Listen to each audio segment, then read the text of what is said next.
저와 여러분에게 있어서 가장 큰 하나님이 주신 귀한 선물, 즉 은혜가 있다면 그것은 구원의 은혜라는 것을 계속해서 저희들이 살펴보고 있습니다. 이 구원이라는 것은 다른 말로 표현하면 우리가 본래 받아 마땅한 하나님의 진노와 저주를 피하는 것, 그것이 바로 구원의 길이다라는 것이죠. 그래서 고린도후서 6장 2절에 보니까 이르시되 내가 은혜 베풀 때에 너에게 듣고 구원의 날에 너를 도왔다 하였으니 보라 지금은 은혜 받을 만한 때요 보라 지금은 구원의 날이로다. 아멘. 사랑하는 성도 여러분, 바로 지금 이 시간이 은혜 받을 때인 줄로 믿습니다. 또한 이 시간이 하나님께서 우리에게 허락하신 그 구원의 길을 가는 복된 시간인 줄로 믿습니다. 그리하여서 언제나 저희들이 그 길을 살아가실 수 있는 여러분 되시기를 주님의 이름으로 축원드립니다. 하나님께서, 오늘 제목에도 나왔지만 하나님께서 우리 믿는 자들, 즉 성도, 하나님의 자녀, 하나님의 백성에게 예수님을 믿는 그 순간, 우리가 그 순간으로부터 이제 우리가 구원받은 백성으로서 살아가지 않습니까? 하나님께서는 그러한 구원받은 백성들에게 항상 우리에게 베푸시고 우리에게 요구하시는 것이 있다면 그것은 바로 우리에게 은혜를 베푸시고 은혜를 받으라 항상 명령하시고 우리는 그 은혜로 말미암아 살아야만 한다라는 것이죠. 그러니까 우리가 믿는 그 순간부터는 우리가 사는 이유와 사는 목적과 사는 방법이 다 달라지게 된다라는 것입니다. 그래서 저와 여러분이 이 구원이라는 것을 조금 더 세밀하게 살펴보면 바로 예수 그리스도를 믿는 것과 그리고 나의 죄된 모든 것을 회개하는, 생명을 얻는 회개로 저희들이 세부적으로 살펴볼 수 있다고 말씀을 드렸습니다. 그렇다면 우리에게 예수님을 믿고 그리고 우리가 진정으로 우리의 죄악된 옛사람을 돌이켜서 회심하였다면 우리는 이제 무엇으로 살아야 되냐면 은혜로만 살아야 된다라는 거예요. 은혜로만 사시기를 축원드립니다. 은혜로만 사셔야 된다는 거예요. 은혜로만. 왜냐하면 우리가 이 세상의 것을 아무리 붙들고 있어도 그것은 어느 순간 아무리 귀한 것이라고 해도 다 사라질 수밖에 없는 것이기 때문이고 그것은 절대로 우리를 구원의 길로 인도할 수 없는 것이기 때문에 그렇다라는 것이에요. 자, 그렇다면 이 성경에 보면요, 이 구원과 관련된 표현 중에 중요한 표현 중에 하나가 뭐냐면 중생이라는 표현이 있어요. 중생. 그렇죠. 중생이라는 건 무슨 표현이에요? 다시 태어난다라는 겁니다. 그러니까 거듭난다라는 것이죠. 거듭난다. 이것은 요한복음 3장에 보면 바로 예수님과 밤중에 유대 지도자였던 니고데모가 사람들의 눈을 피해서 예수님께 찾아와서 그런 나누던 대화 가운데 나오던 말이 바로 거듭난다라는 말이에요. 거듭난다. 자, 우리 요한복음 3장 3절을 한번 찾아보겠습니다. 신약성경 요한복음 3장 3절 말씀입니다.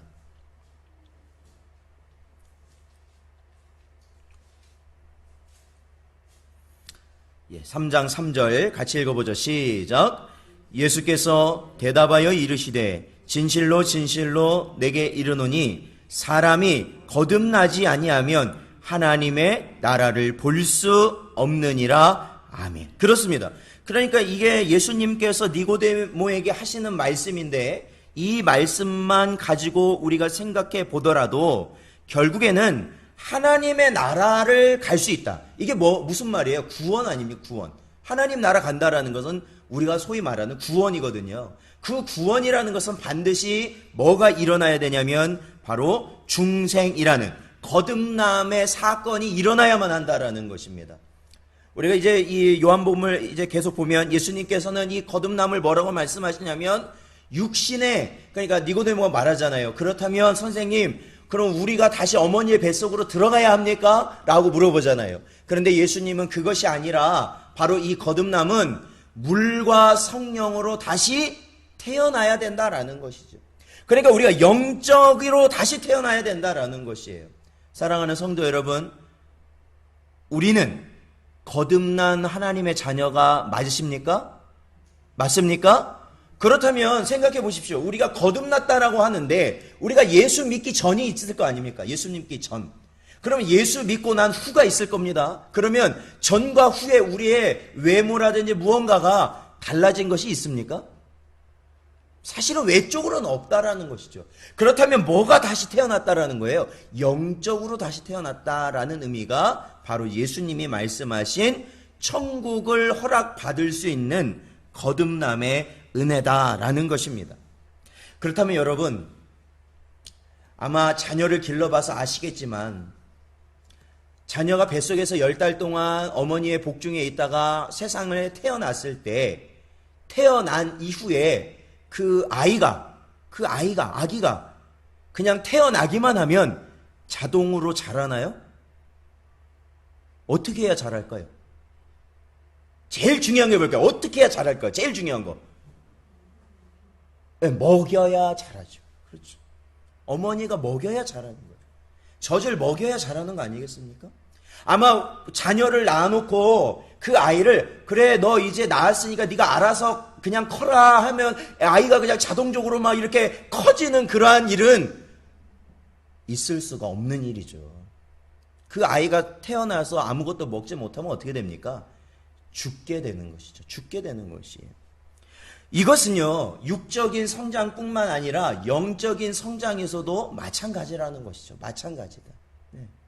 우리가 예수 그리스도를 성령의 능력 아래서 예수 그리스도를 나의 구주로 믿고 우리가 죄된 것을 회개함으로 인하여 중생하였다면 이제 새로 태어났다면, 그렇죠? 새로 태어났다면 우리 역시 영적인 뭘 이루어야 되냐면 성장을 이루어야 된다라는 것이죠. 영적인 성장.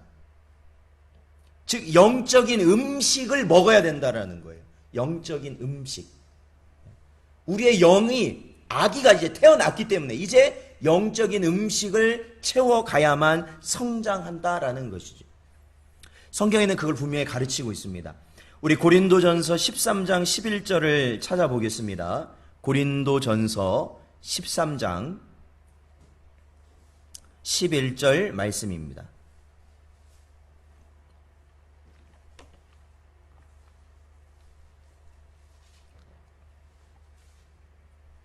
고린도전서 13장 11절 말씀.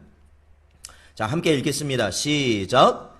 내가 어렸을 때에는 말하는 것이 어린아이와 같고 깨닫는 것이 어린아이와 같고 생각하는 것이 어린아이와 같다가 장성한 사람이 되어서는 어린아이의 일을 버렸노라. 아멘. 그렇죠. 예. 우리가 믿음에 있어서요. 어린 때가 있다라는 거예요. 믿음이 어릴 때가 있고 믿음이 또 어떤 때가 있다는 거예요. 장성할 때가 있다라는 것이죠. 사랑하는 성도 여러분, 믿음이 날마다 자라나셔서 장성함을 이루시는 여러분 되시기를 축원드립니다. 이 믿음은요, 자라나야 됩니다. 자라나야 돼요. 그러니까 신앙의 연수랑은 이게 조금 달라요. 신앙의 연수가 길다고 해서 꼭 믿음의 장성함이 이루어진 거라고 보긴 어렵다라는 것이죠. 왜냐하면 아직도 믿음은 어린아이와 같은 분들이 있어요. 어떤 일이 닥쳤을 때 아니면 서로 어떠한 이야기를 나눠보면 아, 이분이 아직도 믿음이 어린아이구나. 어린아이. 그런데 이제 신앙생활한 지 몇 년 안 됐음에도 불구하고 그 믿음의 모습이 장성한 나무와 같은 그러한 분들도 만나게 됩니다. 그것은 우리가 믿음을 자라게 하는 신령한 음식을, 영적 음식을 얼마나 먹고 있느냐가 바로 거기에 핵심이 되는 것이죠. 자, 우리 히브리서도 한번 찾아보죠. 히브리서 5장 12절 말씀이에요.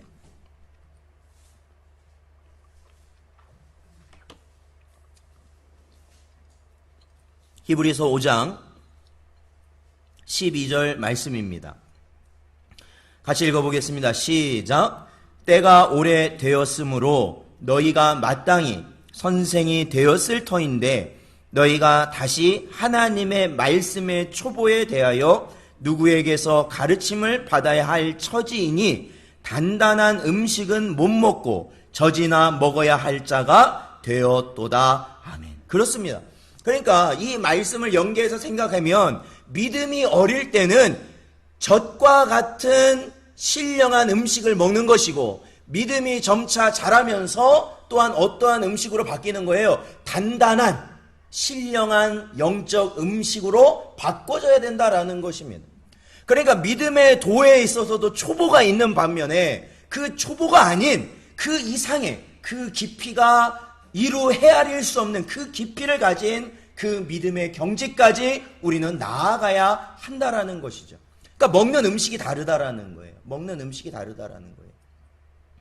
그러니까 신앙생활을 처음 하여서 아직은 그 믿음이 연약한 분들에게, 그러한 분들에게 하나님의 진리라고 하여서 어려운 말씀을 전하기는 어렵다라는 것이죠. 왜냐하면 아직 그거를 받아들일 때가 안 됐다라는 거예요. 그래서 어떻게 해요? 그것을 더 쉽고 더 간단하고 더 그분들이 받아들일 수 있을 만한 것으로 추려서 이야기를 하고, 그 믿음이 자랄 때 이제 그 내용도 점차적으로 단단한 음식을 그들에게 제공하여서 믿음이 바로 세워질 수 있도록 하는 것이죠. 그게 필요한 거 아니겠습니까? 아기가 처음에 이가 없고 그럴 때는 그 젖을 뗀 다음에는 뭐 이유식 같은 거 먹이잖아요. 그때 죽처럼 이유식. 근데 생각해 보세요. 그 아이가 자라서 초등학생이 되고 중학생이 됐는데 계속해서 흡수가 잘 된다고 이유식 먹였다가는 안 되죠. 안 되죠. 그러면 제대로 발육을 할 수가 없는 것이죠. 그렇다면 오늘 말씀에서 핵심은 그거예요. 우리가 이제 은혜로 사는 길이 어떤 길이냐라는 것을 다루는 건데, 그것은 이제 중생한 자에게 해당하는 것이잖아요. 그렇다면 중생한 자의 영적 성장을 이룰 수 있는 그 음식이라는 게 뭐냐? 음식. 도대체 그 음식이라는 게 뭐냐라는 거예요. 음식. 자, 오늘 본문 말씀 디모데후서 3장 15절을 보면요, 이렇게 기록하고 있습니다. 또 어려서부터 성경을 알았나니 성경은 능히 너로 하여금 그리스도 예수 안에 있는 믿음으로 말미암아 구원에 이르는 지혜가 있게 하느니라. 아멘. 그렇습니다. 사랑하는 성도 여러분, 우리의 믿음이 우리의 믿음을 자라게 하는 신령한 음식은 바로 하나님의 말씀인 줄로 믿습니다. 그 하나님의 말씀이 결국에는 우리의 믿음을 자라게 하고 장성하게 하여서 결국에는 예수 그리스도의 그 크신 놀라운 십자가의 은혜를 우리가 맛볼 수 있게 하시며 우리의 믿음이 강하고 담대해질 수 있도록 인도하여 주시는, 바로 하나님이 우리에게 주신 신령한 양식이 바로 하나님의 말씀이라는 것이죠. 자, 우리 로마서 10장 17절을 읽어보겠습니다. 로마서 10장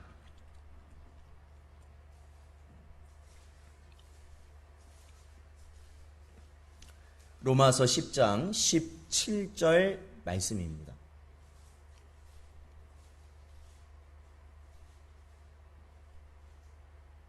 같이 읽어보겠습니다. 시작. 그러므로 믿음은 들음에서 나며 들음은 그리스도의 말씀으로 말미암았느니라. 아멘. 그렇습니다. 아주 분명하죠.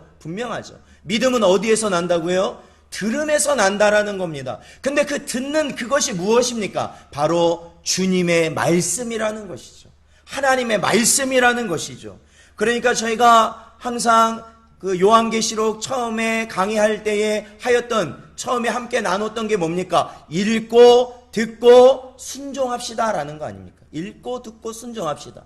무엇을 읽어야 됩니까? 하나님의 말씀을 읽어야 되는 것이죠. 뭘 들어야 됩니까? 하나님의 말씀을 들어야 된다라는 것이에요. 그러면은 믿음이 자라나서 뭘 할 수 있게 된다는 거예요? 순종할 수 있게 된다라는 것이. 믿음이 자라야 순종하게 되잖아요. 그렇죠?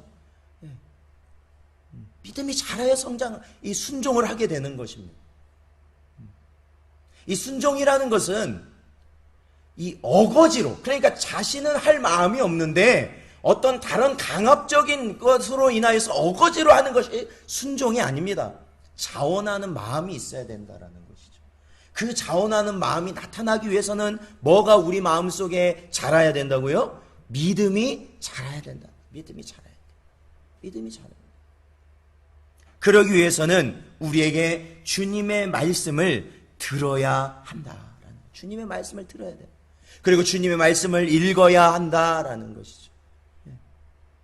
그로 인해 우리의 믿음이 자라게 되는 은혜가 있을 줄로 믿습니다. 우리는 잘 알고 있습니다. 이 사람에게 있어서, 건강하던 사람이 뭐 여러 가지 이유에 있어서 약해지고 죽음의 그림자가 드려지겠지만, 중요한 것은 연로하신 분들을 보면 음식이 입에서 떠나가게 되면 그 순간부터 그 육신이 연약해집니다. 그리고 그것이 장기간 되면 다시 회복하기 어려운 상태까지 가게 되는 것이죠. 음식이 떠나면. 뭐 약도 중요하고 다 중요하지만 실질적으로 가장 중요한 것은 내 몸이 음식을 내가 받아들여서 내가 먹어서 흡수하는 것이 가장 우리 몸에는 건강하게 작용을 하더라는 거예요. 진짜로요. 예, 그거는. 음식 없이 아무리 좋은 약을 많이 쓴다고 해도 음식을 끊는 순간 그 몸이 약해지더라는 것이죠. 그러니 영적 원리에서도 그것이 똑같지 않겠느냐라는 것이에요. 영적 원리에 있어서도. 한 번 밥 먹는다도 그게 아무리 많이 먹었다고 그게 한 달을 갈 수 없는 거잖아요. 이틀도 못 가요. 다음날만 가면 배고픈 게 우리의 육신 아닙니까? 우리가 한 번 큰 은혜를 받았고 아무리 큰 능력을 체험했다 할지라도 거기에서 끝나서 이제는 하나님의 말씀을 내가 뒤안에 놓고 이제는 그 말씀과 상관없이 살아도 된다라고 그렇게 살아간다면 점점 영적 힘이 떨어지기 시작하겠죠. 그 영이 공고해지기 시작하겠죠. 그 가운데서도 결국에는 그 주님의 은혜를 거부해버린다면 결국 멸망의 길로 갈 수밖에 없는 거 아니겠습니까? 사랑하는 성도 여러분, 우리는 하나님의 말씀을 가까이 해야 됩니다.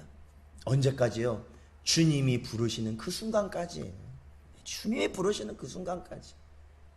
그러한 은혜가 있으시기를 주님의 이름으로 축원드립니다. 그게 바로 말씀이 우리에게 무슨 길이라는 거예요?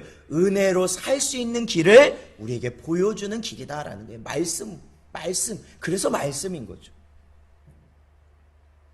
그리고 또한 성경에서는요, 저와 여러분에게 이 말씀과 더불어서 또한 은혜의 길을 제시한 길이 있는데 그것이 바로 뭐냐면 성례입니다. 성례. 성례. 성례라는 건 뭐예요? 성스러운 예식이죠. 예수님께서 정하신 성스러운 예식, 그것은 바로 세례와 성찬을 의미합니다. 저희 마태복음 28장 19절을 한번 읽어보겠습니다. 마태복음 28장 19절 말씀입니다.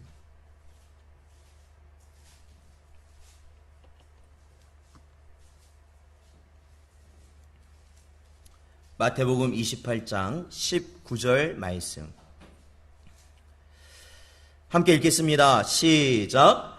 그러므로 너희는 가서 모든 민족을 제자로 삼아 아버지와 아들과 성령의 이름으로 세례를 베풀고 아멘. 그렇습니다. 예수님께서 승천하기 전 제자들에게 주셨던 그 말씀이 무엇이냐면 모든 민족을 제자로 삼으라는 겁니다. 이게 뭐냐면 말씀을 가르치라는 것이거든요. 그런데 그 가르침과 동시에 그들에게 뭘 베푸르냐면 성부와 성자와 성령의 이름으로 세례를 베풀어라라는 것이죠. 그래서 2000년이 지난 오늘날까지도 세례의 의식이 행해지는 것이죠. 아마 이후에도 주님 오시는 그날까지 주님의 교회는 세례를 베풀 것입니다. 왜요? 주님이 명하신 예식이기 때문에 그렇습니다. 그렇다면 이 성례가 무엇을 의미할까요? 그것은 우리가 말씀을 통해 배웠던 예수님께서 나를 위하여서 십자가에 지신 그 사건, 그리고 그 십자가를 지실 때, 십자가에 매달리셨을 때 그와 함께 또 누가 매달렸냐면 바로 나의 옛사람이 함께 매달려서 죽었다라는 것이죠. 우리의 옛사람이 주님과 함께 십자가에 못 박혀서 죽으심을 여러분 믿으십니까? 옛사람이 그때 죽은 거예요. 그때. 그리고 나서 우리가 지금은 뭐예요? 우리가 예수 믿고 나면 아까 중생했다고 말씀드렸잖아요. 이게 무엇을 의미하냐면 예수께서 죽으신 지 며칠 만에 3일 만에 어떻게 하세요? 부활하시지 않습니까? 다시 살아나셨거든요. 우리도 그 예수님의 죽으심과 부활에 참여했다라는 겁니다. 세례가 그 의미예요. 예수님의 죽으심과 부활. 그래서 이제는 나는 옛사람이 아니라 어떤 사람이에요? 새 사람이라는 거예요. 그래서 우리가 주님이 명하신 이 세례를 통해서 우리가 은혜를 받게 되는 것은 뭐냐면 주님이 말씀하신 그 말씀을 우리가 이 예식을 통해서 그대로 우리의 몸이 경험하게 된다라는 것이죠. 눈으로 본다라는 거예요. 느낀다라는 것이죠. 느낀다.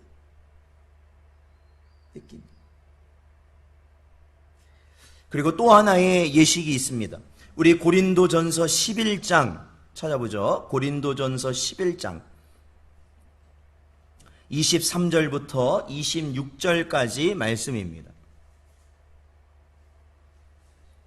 고린도전서 11장 23절에서 26절 함께 읽겠습니다. 시작. 내가 너희에게 전한 것은 주께 받은 것이니 곧 주 예수께서 잡히시던 밤에 떡을 가지사 축사하시고 떼어 이르시되 이것은 너희를 위하는 내 몸이니 이것을 행하여 나를 기념하라 하시고 식후에 또한 그와 같이 잔을 가지시고 이르시되 이 잔은 내 피로 세운 새 언약이니 이것을 행하여 마실 때마다 나를 기념하라 하셨으니 너희가 이 떡을 먹으며 이 잔을 마실 때마다 주의 죽으심을 그가 오실 때까지 전하는 것이니라. 아멘. 그렇습니다. 바로 우리는 성찬식을 할 때마다 바로 이 고린도전서 11장에 있는 이 본문을, 이 말씀을 우리는 읽고 나눕니다. 중요한 것은 그 떡을 떼실 때마다 주님의 주님의 몸이 나를 위해서 찢기셨다. 그 잔을 우리가 마실 때마다 바로 주님이 나를 위하여 모든 물과 피를 다 쏟으셨다라는 것을 우리는 생생히 우리 눈앞에서 그것을 보고 우리가 그것을 먹으면서 정말로 내가 주님과 하나 된 자임을 우리가 그 시간에 느끼는 바로 은혜의 시간이 바로 성찬을 나누는 바로 그 시간이다라는 것이죠. 그래서 예수님께서는 우리에게 허락하신 이러한 성례들을 통해서 이 세례와 성찬의 공통점이 뭐예요? 주님 오실 때까지 하라는 거예요. 주님 오실 때까지. 세례와 성찬은 공통점이 주님 오실 때까지 하라는 거예요. 주님 오실 때까지 이 두 가지 세례와 성찬을 통해서 우리는 뭘 받습니까? 바로 예수 그리스도께서 우리에게 주신 그 큰 은혜를 경험하고 묵상하고 체험하고 맛보게 되는 은혜가 바로 그 시간에 나타나게 될 것이다 말씀하셨다라는 것이죠. 물론 여기서 저희들이 오늘 은혜로 사는 길에 대한 여러 가지 우리 개인적인 체험이 있을 것입니다. 우리가 예배 시간 아닌 이외의 시간에서 우리가 직장에서 일을 할 때라든지 아니면 우리가 어떠한 질병 가운데서 큰 기적을 맛봤다든지 아니면 우리가 이게 생활하는 다른 것에서도 우리가 하나님께서 은혜를 주셔서 우리가 그 은혜를 경험할 수 있는데 오늘 저희들이 나누는 말씀과 또한 이 성례는 성경에서 기준으로 정한 것이다 라는 것이에요. 이것은 우리가 주님이 정하신 바로 은혜의 길이라는 것을 기억하시라는 겁니다. 그리고 나머지 것은 개개인별로 특별한 상황 속에서 하나님이 허락하시는 것이. 그러나 우리 모든 성도들에게 있어서는 바로 이 말씀과 성례가 하나님께서 우리에게 은혜를 베푸실 때임을 저희들이 믿고 나아가야 된다라는 것이에요. 자, 그런데요, 이 두 가지를 했는데 또 한 가지 은혜를 받는 그 길이 있습니다. 성경에서는 바로 그것을 뭐라고 이야기하고 있냐면 바로 기도다라고 이야기하고 있어요. 기도. 네. 기도는 바로 우리의 간구이죠. 자, 그런데 성경에서는 아무리 기도해도 그것이 응답되지 않을 것이다 이렇게 가르치는 바로 그러한 기도도 우리에게 알려주고 있습니다. 우리 야고보서 4장 3절을 한번 보겠습니다. 야고보서 4장 3절 말씀입니다.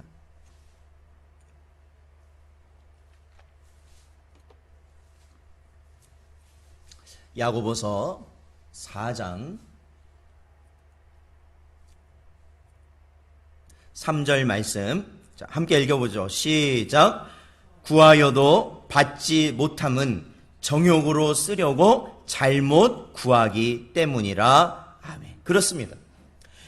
여러분, 우리가 기도를 할 때요, 이 잘못된 기도를 하는 경우가 있을까요, 없을까요? 많은 사람들이 기도할 때 있을 겁니다. 분명히 있을 거예요. 잘못된 기도하는 경우가 분명히 있을 거예요. 그러면 우리는 거기에 대해서 분명히 이렇게 질문해 봐야죠. 왜 잘못된 기도를 할까? 왜 잘못된 기도를 할까? 기도라는 것을 어떻게 하면 우리가 바르게 하고 어떻게 하면 잘못된 것을 기도하는 것일까라는 것이죠. 여러분, 우리가 오늘 이 말씀에서 은혜 받을 수 있는 가장 첫 번째 길을 제시했던 게 바로 하나님의 말씀 아닙니까?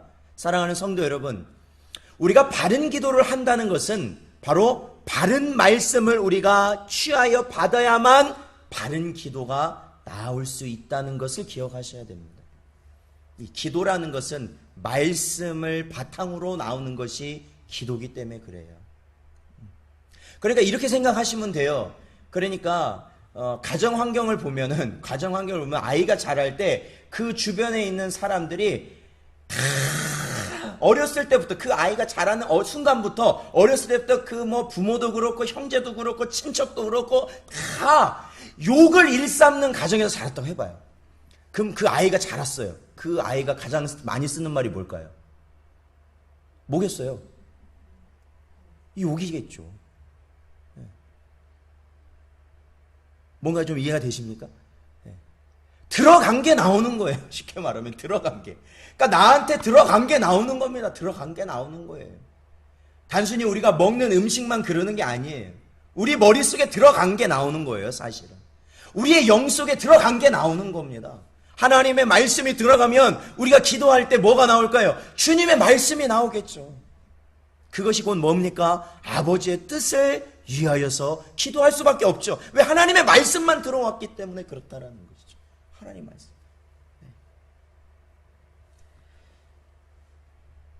우리 누가복음 6장 12절을 한번 읽어볼까요? 신약성경 누가복음 6장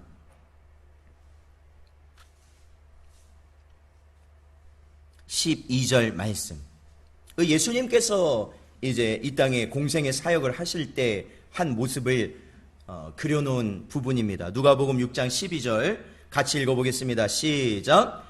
이때에 예수께서 기도하시러 산으로 가사 밤이 새도록 하나님께 기도하시고. 아멘. 그렇습니다.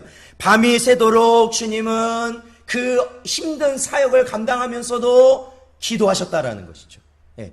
다른 복음서에서는 습관적으로 기도하셨다라고 하고, 그렇죠. 밤이 새도록 기도하셨다라고 하고, 아침이 오기 전 새벽 미명에 기도하셨다라고 하면서 예수님의 기도하심을 모두가 증거하고 있거든요. 그렇다면 예수님께서 그 기도하실 때 무엇을 가지고 기도하셨는가? 자, 우리 누가복음 22장 보겠습니다. 누가복음 22장 42절. 누가복음 22장 42절 말씀입니다. 예, 같이 읽어보겠습니다. 42절 시작. 이르시되 아버지여, 만일 아버지의 뜻이거든 이 잔을 내게서 옮기시옵소서. 그러나 내 원대로 마시옵고 아버지의 원대로 되시기를 원하나이다 하시니. 아멘. 그렇습니다. 예수님께서는 단지 십자가에 못 박히시기 전만 아버지의 원대로 되시기를 원했을까요? 아니라는 것이죠. 예수님께서 그 모든 사역을 진행해 오시면서 항상 아버지께 나와서 기도하셨던 그 모든 순간순간마다 바로 아버지의 뜻대로 되기를 원하셨을 것입니다. 아버지의 뜻대로. 왜요? 예수님 가운데는 뭐가 충만하셨을까요? 말씀이 충만하시잖아요. 예수님이 바로 무엇이냐? 말씀이시기 때문에 그렇잖아요. 하나님의 말씀. 그 말씀의 결론은 아버지의 뜻대로 되기를 원하나이다 라고 고백하는 것이죠. 그러한 고백이 나왔다고 생각해 보세요. 아마 여러분, 저와 여러분도 기도의 경험이 많으시니까 여러분도 그러한 경험이 있으시겠죠. 결국에 진짜로 많은 고민과 근심 가운데 기도하면서 결국에는 내가 아버지 뜻대로 이 모든 걸 해 주시옵소서라는 고백이 우리의 마음과 입술에서 고백되어질 때 그때부터 우리의 마음에 뭐가 찾아올까요? 평안이 찾아오더라고요. 그때부터 평안이 찾아오는 거예요. 그때부터 내게 원망도 사라지고 불평도 사라지고 내 마음에 감사만 남게 되더라고요. 내 마음에 감사만 남게 되더라는 것이죠. 저는 사실 이 목사 직분을 받았지만 중요한 것은 하나님, 언제나 제가 이 목사 직분이 저를 구원할 수 없다라는 것을 저는 주님 앞에 항상 고백합니다. 왜요? 목사 직분을 받았다고 거룩해지는 것은 아니더라고요. 마음이 그 전과 완전히 달라지는 것 아니더라고요. 생각이 그 전과 완전히 달라지는 것 아니더라고요. 행동이 그 전과 완전히 달라지는 것 아니더라고요. 그 전처럼 악하고 더럽고 추하고 남을 원망하고 불평하고 남을 헐뜯길 좋아하는 심정이 아직도 이 마음속에 있었기 때문에 주님, 목사가 되었다고 해서 구원받는 것은 아닌 것이 분명합니다 라고 지금도 항상 고백하고 있습니다. 그런데 그럼에도 불구하고 제 자신이 목사로서가 아니라 하나님이 정말로 나를 사랑하시구나 라는 것을 느끼는 순간이 요즘 더 크게 다가오고 확신이 돼요. 왜냐하면 항상 악하고 더럽고 추하고 남 원망하기 좋아하고 자랑하기 좋아하고 내세우기 좋아하는 이 더러운 자를 그냥 그대로 쭉 살으라고 그러면은 멸망해서 죽어버릴 텐데, 지옥 가서. 그렇게 하지 않으시고 성령 하나님께서 깨워주시더라. 일깨워주시더라. 이 목사야, 그러지 말아라. 그 길로 가면 안 된다. 원망하면 안 된다. 불평하면 안 된다.